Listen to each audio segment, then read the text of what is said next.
पर आपको देंगे। लाहौर में मंशियात फरोश मियां बीवी को गिरफ्तार किया गया है। आइस डीलर मियां बीवी से लाखों मालियत की आइस बरामद कर ली गई है। मुलजिमान निजी तालीमी इदारों में आइस सप्लाई करते थे। बताया जा रहा है कि मुलजिमान ने 2 किलो आइस स्कूल बैग में छुपा रखी थी।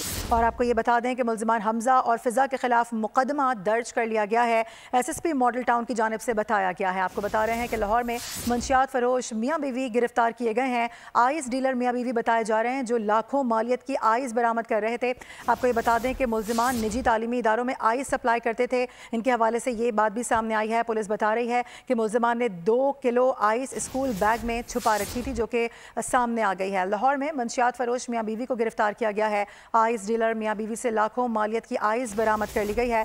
मुलजिमान के नाम भी सामने आए हैं, हमजा और फिजा। इनके खिलाफ बताया जा रहा है कि मुकदमा भी बाकायदा तौर पर दर्ज कर लिया गया है, जिसकी कॉपी इस वक्त आप बोल न्यूज़ की स्क्रीन पर भी मुलाहिजा कर सकते हैं।